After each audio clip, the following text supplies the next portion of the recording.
Hi guys, welcome back to my channel. Before we start, please don't forget to hit the subscribe button and the notification bell for more videos. Alright, so for today we're going to talk about triangle similarity theorems. These are the theorems that we can actually consider that we consider in actually identifying if two triangles are similar or not. Alright, but before that we have to review the basic proportionality theorem, or the way of solving for the unknown segment of two similar triangles. So, activity 1, the missing sides. Solve the missing side of the given triangle below. For number 1, we have triangle ABC and then triangle DEF. Right? So, the first thing that you have to do is to form your proportion for you to be able to solve for the unknown segment. So, the first thing is you have to consider in writing proportion. These are the things that you have to consider in writing a proportion. Please make sure that per ratio it contains two corresponding sides. Alright, so in this case we have segment AB over its corresponding side segment ED equals segment BC over its corresponding side segment EF. Then the next thing is we have to substitute the values. Segment AB is 2 centimeters over segment EG, which is 16 centimeters, equals segment BC, x centimeters, over segment EF, which is 40 centimeters. Then we have to apply the fundamental principle of proportion, or the cross multiplication. Alright, so to solve for the unknown value. Alright, now 16 times x is 16x equals 2 times 40, which is 80. Then the next thing is we will be applying the multiplication property of equality by dividing both sides by 16.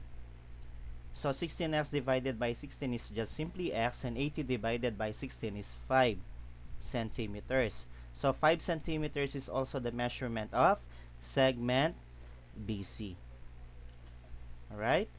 So what if you're going to ask me if you form this proportion wherein the first ratio are coming from the first triangle ABC, AB over BC, and then the other ratio is coming from the other triangle, which is DE over FE or EF. So if you're going to ask me if this is also correct, yes, it is also correct. Okay, you must also get 5 centimeters. So in solving, please make sure to apply some algebraic techniques for you to easily solve for the unknown measurement. Alright, so let's have number 2. We have we have triangle EOD, and then we have triangle ZRP. They are similar triangles. Now, first is we have to form our proportion. We're looking for segment EO. So therefore, we can actually use the proportion EO over its corresponding side ZR equals OD over its corresponding side RP. Then the next thing is we have to substitute the values. EO is x centimeters while ZR is 12 centimeters equals OD is 5 centimeters over RP, which is 15 centimeters.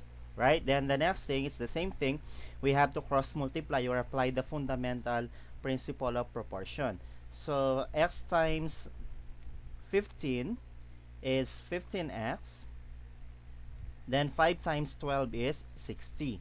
Apply the multiplication property of equality by dividing both sides by 15, or multiplying both sides by 1 over 15. 15x over 15 is just x, and then 60 divided by 15 is 4 centimeters. And then this is also the measurement of segment EO. Alright, so this is now your final answer. Next, we have triangle MNR and then triangle DOL. Alright, so we are looking for segment MR, which is being represented by X. Right? Now, we have to form our proportion. Segment MR over its corresponding side, which is segment DL, equals segment NR, which is over its corresponding side OL, or segment OL. Then the next thing is we have to substitute the values. So x centimeters for MR, or segment MR, and then for GL it is 12 centimeters equals NR, which is 8 centimeters over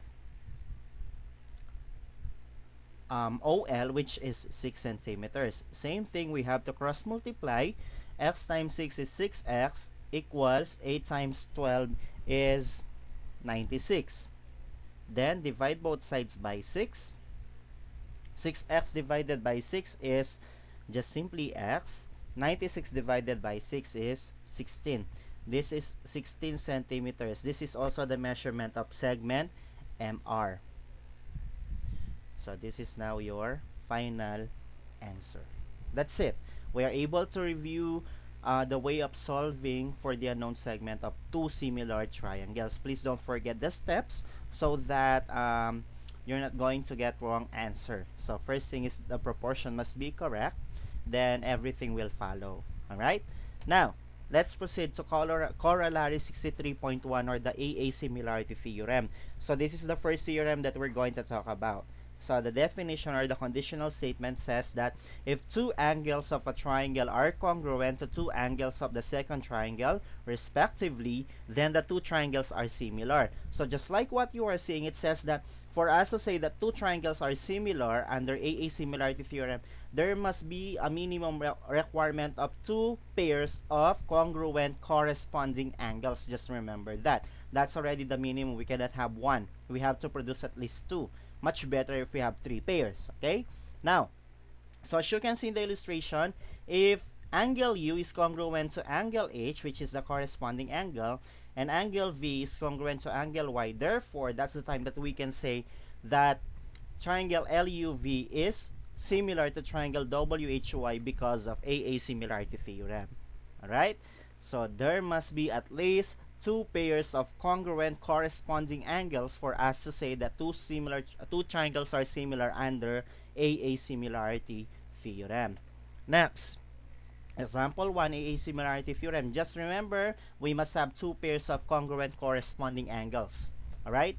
So if you have triangle MNO and then triangle QRP, before we can say that they are two similar triangles under AA, we have to have two pairs of congruent corresponding angles. So in this case, angle N is congruent to angle R, or the measurement of angle N, which is 70 degrees, is equal to the measurement of angle R, which is also 70 degrees.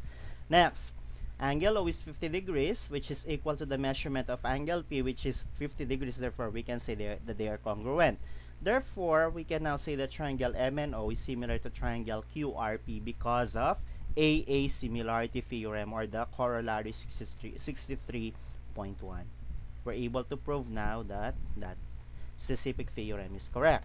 Next, it is possible for two triangles to be similar when they have two pairs of angles given, but only one of those given pairs are congruent. So how is it? So just like what I'm saying a while back, we have to have at least two pairs of congruent corresponding angles for us to say that two triangles are similar under AA similarity theorem. But what if we have only one pair?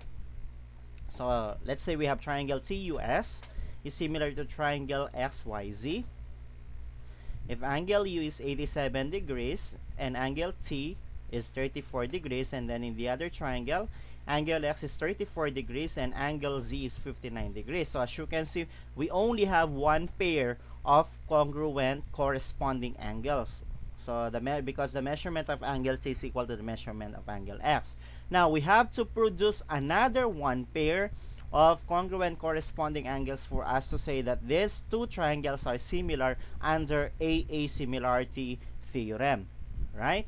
So let's have the first triangle. Okay? We have to have angle S, which measures 59 degrees. But before we can actually do that, we have to solve for the measurement of angle S given the two measurements, 34 degrees and 87 degrees. And you have to remember that the degree measure, or the sum of the interior angles of any triangle, is always equal to 180 degrees. You have to remember that.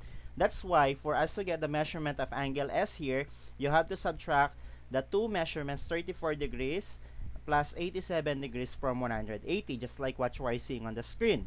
Now, if you're going to do that, you're going to have 180 degrees minus 121, which is equal to 59 degrees. So therefore, we have now angle S, which also measures 59 degrees. Right? So that's it. Since The measurement of angle S is equal to measurement of angle Z by solving, right? So we can now say the triangle TSU is similar to triangle XZY. All you need to remember, under AA similarity theorem, we must have at least two pairs of congruent corresponding angles.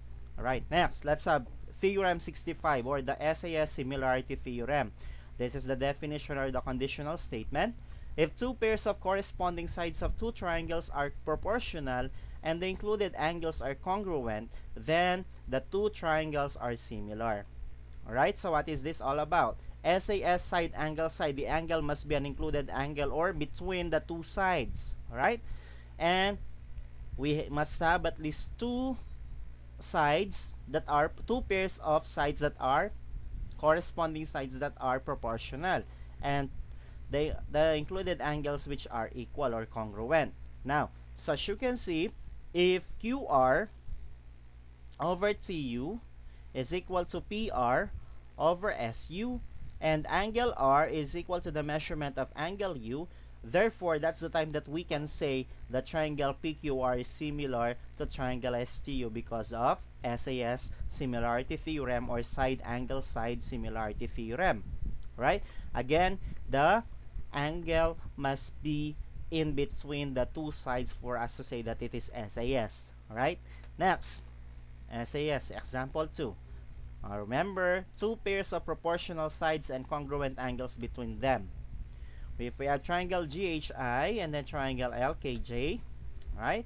So if the measurement of segment GH is 5 and the measurement of segment LK is 7.5, get the similarity ratio by dividing them. 5 over 7.5. From our previous lesson, we're able to find out the way of solving similarity ratio. Just simply divide. In this case, we have 5 over 7.5, which is equal to 0.66 or 0.67.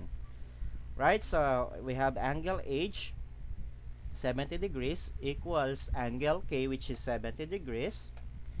Then the other side, okay, segment HI, 7, segment JK is 10.5. Just divide them and get the similarity ratio. You will also be getting 0.66. As you can see, they are equal. Therefore, they are proportional. Now, we can say that triangle GHI is similar to triangle LKJ.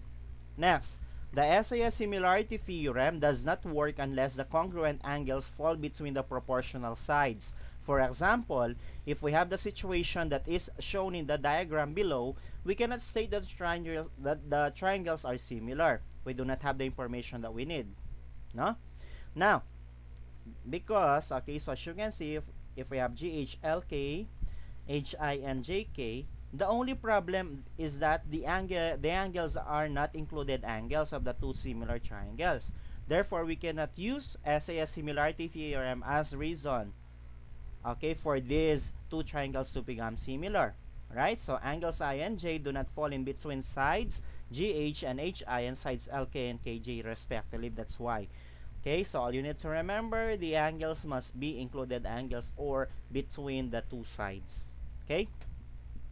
Now, let's have the last one, Theorem 66, before we proceed with the Pythagorean theorem. Theorem 66, SSS similarity theorem, or the side-side-side similarity theorem.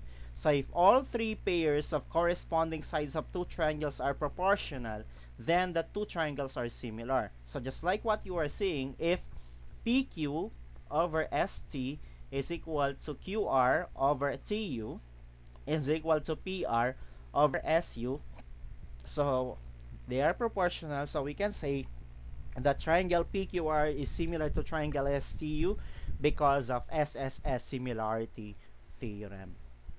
Alright, so example 3. Remember, three pairs of proportional sides under SSS similarity theorem.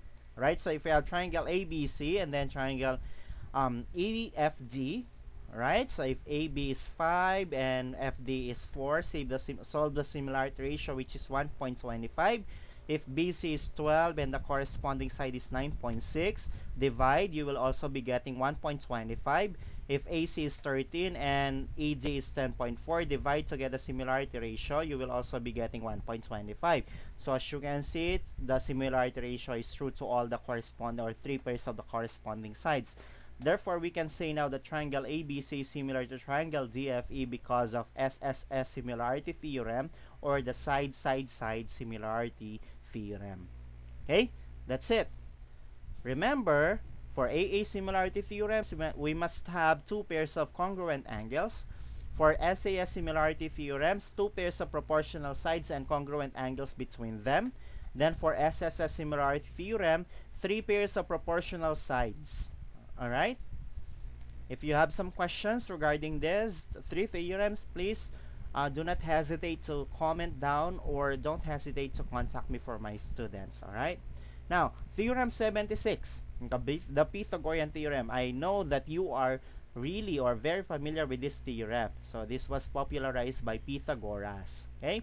So, in any right triangle, the sum of the squares of the lengths of the legs is equal to the square of the length of the hypotenuse. So, it's really hard to understand if you're going to read this one. Let's have the illustration. So, in the illustration, hypotenuse is the longest side of the right triangle. Okay, so please remember that Pythagorean theorem is only applicable for right triangles. When we say right triangles, one of the angles measures 90 degrees. Alright? So the hypotenuse is the longest side. So let's use the symbol C for the hypotenuse. And the hypotenuse is always opposite the right angle. And then the other two sides are what we call legs. So for the first leg, or for the vertical, we're going to use A as the symbol. And for the horizontal, we're going to use B as the symbol. So the general formula is C squared equals A squared plus B squared. According to the definition, okay, so you're going to get the squares of the two legs, okay, and their sum is equal to the square of the hypotenuse. Alright, that's it. That's why the formula is C squared equals A squared plus B squared. Okay, so if you're just looking for one of the sides, so if it is hypotenuse, just simply use the formula square root of A squared plus B squared. If it is A, or one of the legs, you can use the formula square root of C squared minus B squared. And if it is B, or one of the legs as well, you can use the formula square root of C squared minus A squared. That's it. As simple as that. Please remember that if one of the sides is missing, you can use one of the three formulas. Right? Hey. So to prove the Pythagorean theorem, let's have the Pythagorean triples. Right? So complete the table of the Pythagorean triples. So please prepare your calculator so that you can actually solve it with me. Alright? Now, for the original, the value of A is 5, the value of B is 12, and the value of C is 13. C is also the hypotenuse, A and B are the legs. Alright? So to check, you can use the Pythagorean theorem, A squared plus B squared equals C squared. So square of 5 is 25 plus square root of 12 is 144 equals the square of 13, which is 169. So if you're going to add 25 and 144, you're going to get 169. Therefore, they are equal. Right? So times 2, 5 times 2 is 10, 12 times 2 is 24, 13 times 2 is 26, square of 10 is 100, plus square of 24 is 576 equals square of 26 equals 676. So if you're going to add 100 and 576, they are just equal. Next, let's have times 3. So 5 times 3 is equal to 15, while 12 times 3 is equal to 36, and 13 times 3 is equal to 39. Square of 15 is 225, plus square of 36 is 1296, and square of 39 is 1521. Alright? So if you're going to add 225 plus 1296, you are going to get 1521. Right? Let's have the times 4. 5 times 4 is 20. 12 times 4 is 48. And then 13 times 4 is 52. Then get their squares. We have 400 plus 2,304 equals 2,704. Right? Now times 5. So 5 times 5 is 25. 12 times 5 is 60. And 13 times 5 is 65. Right? Get their squares. 625 plus 3,600 equals 4,225. Then times 9. Okay, so 5 times 9 is 45.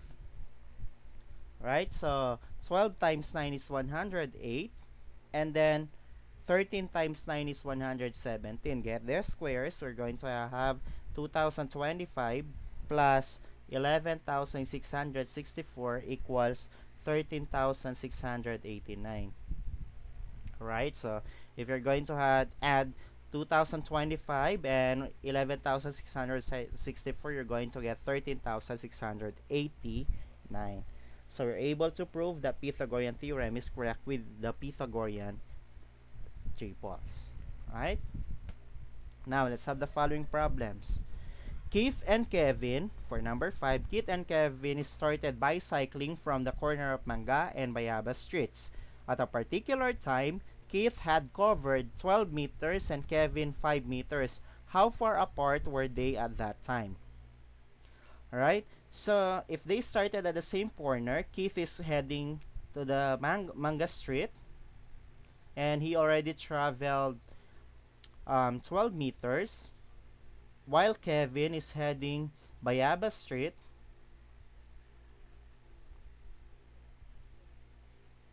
and he already traveled 5 meters.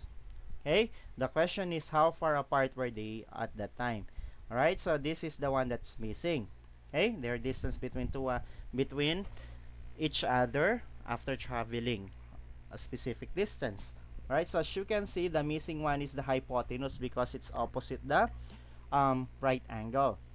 Alright, so if that's the case, we can use the formula C equals square root of a square plus b square. Substitute the values. A is the distance traveled by Keith, 12 square, plus b is the distance traveled by Kevin, which is 5 square. 12 times 12 is 144, while 5 times 5 is 25. Add them. 144 plus 25 is 169. The square root of 169 is positive negative 13, but we're going to accept positive 13 since we're talking about distance traveled, right? So the answer now, or the distance between them after traveling is 13 meters. So this will be now your answer. Okay? So we just use the Pythagorean theorem in solving for the hypotenuse, right? So with the use of the formula, C is equal to square root of a square plus b square. Now, example 6, find the value of x and determine the length of the legs of the right triangle. Alright, so after solving for x according to the problem, we have to solve for this leg and this leg. Right? So we can now use the Pythagorean theorem, a square plus b square equals c square. Substitute the values. A square is x square plus b square is x plus 2 square equals c square is square root of 74 square. Then the next thing is x square, or x times x is just simply x square. Then x plus 2 square, just simply use the FOIL method. Split them. X plus 2 times x plus 2. Use the FOIL method. First term, outer, inner, and then last. So after doing that, you are going to get the trinomial x squared plus 4x plus 4 equals square root of 74 square. Extract the root, you will just be getting 74. Then the next thing is combine the similar terms. X squared plus x squared is 2x squared plus 4x plus 4. Then, okay, remove 74 here by applying addition property of equality. Get its opposite, which is negative 74. So, we have negative 74 here equals 0. Then, the next thing, combine the similar terms to simplify. 2x squared plus 4x, and then 4 minus 74 is negative 70 equals 0. So, we have now quadratic equation. So, in the first quarter of grade 9, so you're able to solve quadratic equations using the different methods. Please don't forget those methods because we're going to use them here. Now, so as you can see, the coefficients 2, 4, and the constant negative 70 are all divisible by 2. So we can still simplify or reduce this one in its lowest term. So divide both sides by 2. 2x squared divided by 2 is x squared. 4x divided by 2 is 2x, and then negative 70 divided by 2 is negative 35, and then 0 divided by 2 is 0. So we're going to use a specific method which is factoring to solve this. Alright? Now, we're going to use the cross method. We're going to factor the first, the last to get the middle, right? So let's factor the first one, x squared. The factors are x and x. Then, for negative 35, since it is negative, 1 is positive, 1 is negative, but we have to get 2x. So when we say factors, these are two numbers. When you multiply, you will be getting negative 35, right? So what are the factors now? The factors are positive 7 and negative 5. So 7 times negative 5 is negative 35. Let's check if the factors are correct. X times 7 with the cross method, 7x, and then x times negative 5 is negative 5x. 7x minus 5x is 2x, which is the middle term. That's why the factors are correct. We can now have the factors x plus 7 times x minus 5 equals 0. Split them. X plus 7 equals 0, and this one is x minus 5 equals 0. X plus 7 equals 0 is x equals negative 7, and here x minus 5 equals 0 is x equals positive 5. Remember, since we're talking about distance or dimensions of the triangle, we're going to use the positive value, which is 5. Alright? So we can now use the solve the first leg. X is automatically equals 5. So therefore, this is one of the legs. Then the other leg is x plus 2. The value of x is 5. 5 plus 2 is equal to 7. So therefore, the legs are 5 and 7. These are now your answers. Okay, so we use the Pythagorean theorem as our equation. Then after that, we are able to form quadratic equation. Then after that, we factored to get the value of the variable for us to use that variable in solving for the legs. Alright? Let's have the last example. If the width of a picture frame is 2 centimeters less than its length, and the diagonal's length is 10 centimeters, find the dimensions of the rectangle. So in this problem, there is a picture frame, and then in the picture frame, there is a diagonal, and so let's fix this one. Let's fix the diagonal. So there is a diagonal. Let's say this is the diagonal, and the diagonal's length is 10 centimeters. Now, as you can see, the vertices of a triangle are all 90 degrees.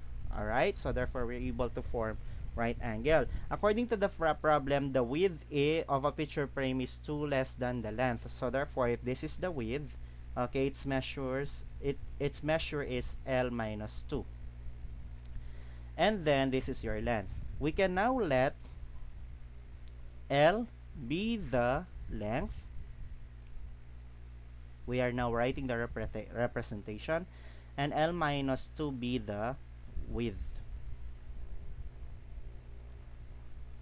Okay, so we're going to use the Pythagorean theorem. A square plus b square equals c square.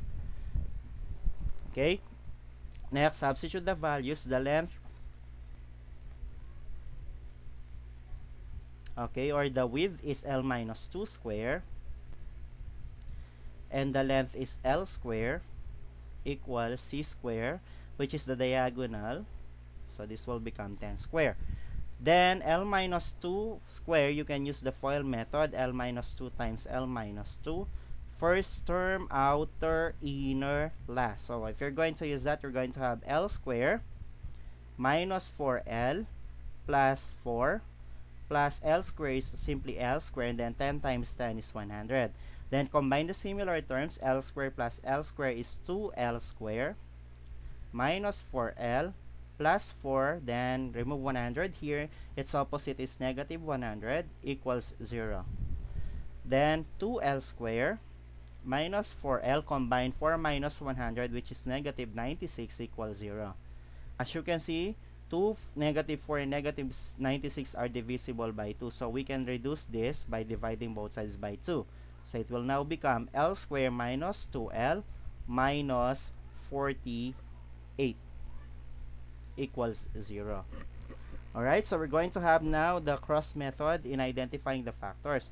We're going to factor the first term, the last term to get the middle term. Right? So the factors of the first term, we have L times L. Then we have negative 48, and we are looking for negative 2L from the two factors of negative 48. So one is negative, one is positive. So we're going to have negative 8, and positive 6. Check. L times negative 8 is negative 8L, while L times 6 is 6L.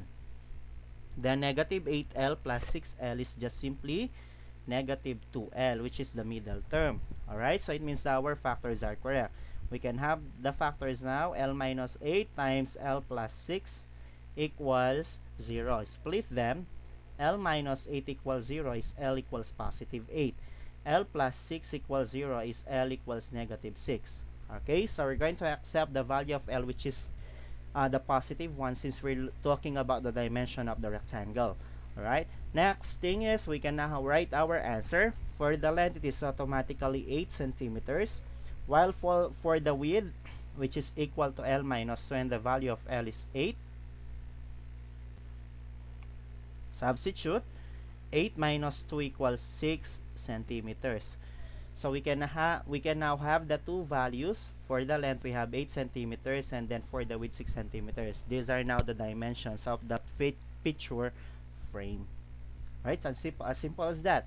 If you do have some questions and clarifications regarding this, I'll be more than willing to help you. Please comment down your questions and clarifications, or if I committed mistake while discussing this one, please comment down as well.